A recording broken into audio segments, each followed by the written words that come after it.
नमस्कार।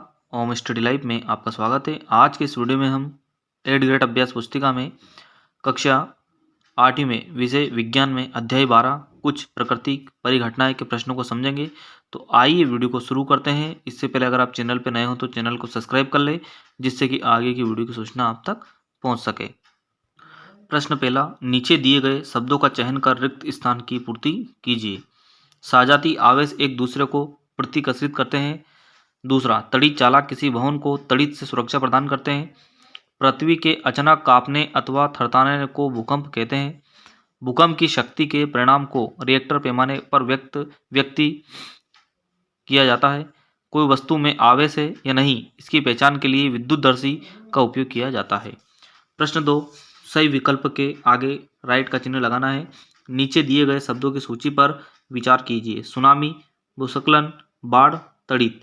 भूकंप के कारण हो सकते हैं आ, बा, सा। सुनामी, भूस्खलन, बाढ़।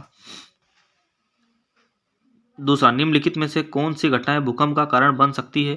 तो हम देखेंगे इसमें प्लेट की पृथ्वी की प्लेटें, ज्वालामुखी विस्फोट, भूमिगत परमाणु विस्फोट। तो 1, 2, 3 आ जाएगा इसमें ऑप्शन डी वाला। प्रश्न तीसरा, मान लीजिए कि आप एक कार में हैं और आंधी के साथ बिजली कड़क रही है। निम्नलिखित में से आपको संभावित नुकसान से बचने का सबसे अच्छा तरीका है कार में रहना। Option A. अगला प्रश्न देखेंगे हम। प्रश्न चौथा, भूकंप के लिए उत्तरदायी पृथ्वी की प्लेटें पाई जाती है भूप्रपटी में। प्रश्न 5, भवन को आकाशीय बिजली से बचाने के लिए तड़ित छड़ कहाँ लगी होती है? इमारत के शीर्ष पर। अति लघुत्री। प्रश्न 1, भूकंप की शक्ति के परिणाम को किस पैमाने पर व्यक्त किया जाता है? कितने परिणाम का भूकंप अधिक विनाशकारी होता है? तो इसका उत्तर देखेंगे हम। किसी भूकंप की शक्ति के परिमाण को रिएक्टर पैमाने पर व्यक्त किया जाता है। रिएक्टर पैमाने पर 7 से अधिक परिमाण का भूकंप अधिक विनाशकारी होता है। प्रश्न 2, तड़ित से अपनी सुरक्षा के उपायों को लिखिए। तो इसके उपाय देखेंगे हम। पहला वाला, तड़ित के समय टेलीफोन व विद्युत के तारों तथा धातु के पाइपों को नहीं छूना चाहिए। दूसरा वाला, बहते जल के संपर्क से बचने के लिए स्नान नहीं करना चाहिए। घर के अंदर होने पर कंप्यूटर, टीवी आदि जैसे विद्युत उपकरणों के प्लगों को सॉकेट से निकाल देना चाहिए। प्रश्न 3, सर्दियों में स्वेटर उतारते समय चट चट की ध्वनि सुनाई देती है, समझाइए। तो इस प्रश्न को समझेंगे हम। सर्दियों में जब हम स्वेटर उतारते हैं तो वह हमारी त्वचा से रगड़ खाकर आवेशित हो जाता है। स्वेटर पर आवेश आने के कारण चट चट की आवाज़ सुनाई देती है तथा चिंगारी भी दिखाई देती है। अगला प्रश्न देखेंगे हम। प्रश्न 4, भूकंपी क्षेत्र अथवा भ्रंश क्षेत्र किसे कहते हैं? भारत में अति भूकंप आने वाले क्षेत्रों के नाम लिखिए। भूकंप प्लेटों की गतियों के कारण उत्पन्न होते हैं। जहां प्लेटों की सीमाएं दुर्बल क्षेत्र होती हैं, वहां भूकंप आने की संभावनाएं अधिक होती हैं। इन दुर्बल क्षेत्रों को भूकंपी क्षेत्र अथवा भ्रंश क्षेत्र कहते हैं। कश्मीर, पश्चिमी तथा केंद्रीय हिमालय, राजस्थान तथा सिंध गंगा का मैदान, इस क्षेत्रों में क्या आता है? भूकंप आने वाले क्षेत्र हैं। प्रश्न 5, पृथ्वी की संरचना का नामांकित चित्र बनाइए। तो यहाँ पर अपने पृथ्वी का नामांकित ये चित्र बनाना है आपको। प्रश्न 6 देखेंगे हम। भूकंप में विक्षोभ कैसे उत्पन्न होते हैं? विक्षोभ पृथ्वी पर किस रूप में दिखाई देता है? लिखिए। तो यहाँ पर देखेंगे उत्तर। भूप्रपटी की परत कई टुकड़ों में विभाजित है। प्रत्येक टुकड़े को प्लेट कहते हैं। ये प्लेटें निरंतर गति करती रहती हैं। जब वे एक दूसरे से रगड़ खाती है अथवा टकराती है तो एक प्लेट दूसरी प्लेट के नीचे चली जाती है। इस कारण भूप्रपटी में विक्षोभ उत्पन्न होता है। यही विक्षोभ पृथ्वी की सतह पर भूकंप के रूप में महसूस होता है। अगला प्रश्न देखेंगे। प्रश्न 7, आवेशित गुब्बारे दूसरे आवेशित गुब्बारे को प्रतिकर्षित करता है, जबकि अनावेशित गुब्बारा आवेशित गुब्बारे द्वारा आकर्षित किया जाता है। प्रयोग द्वारा समझाइए। आवश्यक सामग्री देखेंगे हम। 2 गुब्बारे, पेन के बेकार रिफिल, ऊनी कपड़ा, पॉलीथीन। विधि देखेंगे। 2 गुब्बारे फुलाकर उन्हें इस प्रकार लटकाते हैं कि वे एक दूसरे को स्पर्श करें। दोनों गुब्बारों को ऊनी कपड़े से रगड़कर छोड़ देते हैं। हम देखते हैं कि गुब्बारे एक दूसरे को प्रतिकर्षित करते हैं।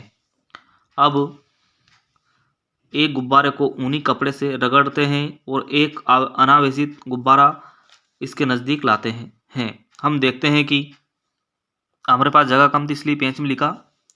आगे देखेंगे, वे एक दूसरे को आकर्षित करते हैं। निष्कर्ष, आवेशित गुब्बारा दूसरे आवेशित गुब्बारे को प्रतिकर्षित करता है क्योंकि दोनों गुब्बारों पर सजाती आवेश हैं, अतः सजाती आवेश एक दूसरे को प्रतिकर्षित करते हैं, परंतु आवेशित गुब्बारा अनावेशित गुब्बारे को आकर्षित करता है और अपने आवेश में से कुछ आवेश दूसरे गुब्बारे को दे देता है, अतः आवेशित वस्तु अनावेशित वस्तु को आकर्षित करती है। अगला प्रश्न देखेंगे हम। प्रश्न 8, आवेशों की पहचान करने के लिए आप एक सरल विद्युतदर्शी की रचना किस प्रकार करेंगे? बिंदुवार लिखिए। पहला वाला, सर्वप्रथम चौड़े मुंह की एक खाली बोतल लेते हैं। दूसरा, बोतल के आकार से कुछ बड़ा एक गत्ते का टुकड़ा लेकर इसके मुंह को ढक देते हैं। गत्ते के टुकड़े के बीच में एक छेद इस प्रकार करते हैं कि धातु की पेपर क्लिप आसानी से जा सके। तीसरा, क्लिप को खोलकर इस पर एल्यूमिनियम की 2 पट्टी लटका देते हैं। चौथा, गत्ते के ढक्कन में से पेपर क्लिप इस प्रकार लगाते हैं कि यह गत्ते के लंबवत रहे। यहाँ पे और लिखना जगह कम इसलिए पेंच में लिखेंगे हम। पांचवा, अब एक रिफिल को आवेशित करके पेपर क्लिप से स्पर्श करा देते हैं। आवेश पेपर क्लिप से होते हुए एल्यूमिनियम की पट्टियों में चला जाता है। समान आवेश के कारण पट्टियां एक दूसरे को प्रतिकर्षित करती हैं और वे फैल जाती हैं। इस विद्युतदर्शी का उपयोग आवेशित वस्तुओं की पहचान के लिए कर सकते हैं कि वस्तु आवेशित है या नहीं। अगला प्रश्न देखेंगे हम।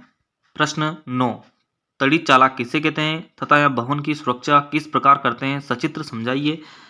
तड़ित चालक एक ऐसी युक्ति है जिसका उपयोग भवनों को तड़ित के प्रभाव से बचाने के लिए किया जाता है। आगे देखेंगे, तड़ित चालक से भवन की सुरक्षा।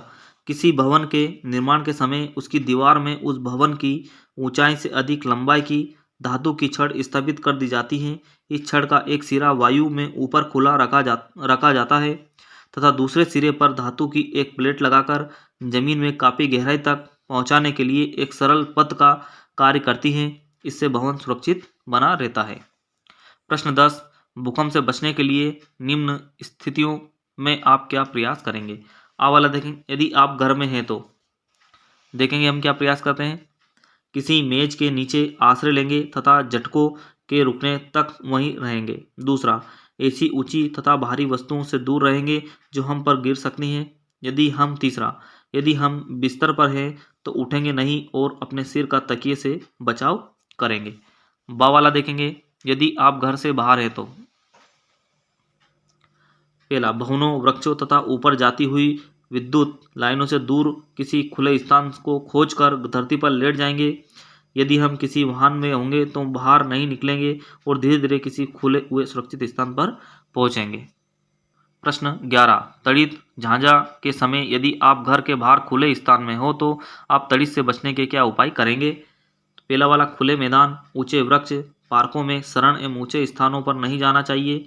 दूसरा, यदि वन में है तो छोटे वृक्ष के नीचे शरण लेनी चाहिए। तीसरा, छाता लेकर नहीं चलना चाहिए। चौथा, ऐसे खुले क्षेत्र में जहाँ शरण स्थल ना हो तो सभी वृक्षों से काफी दूर खड़े रहना चाहिए। प्रोजेक्ट देखेंगे अब हम।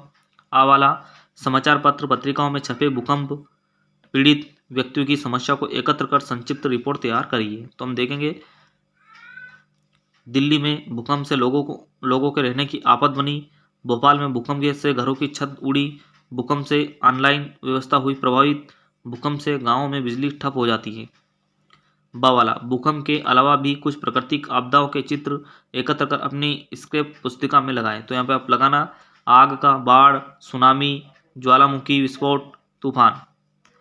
अगला प्रोजेक्ट देखेंगे हम।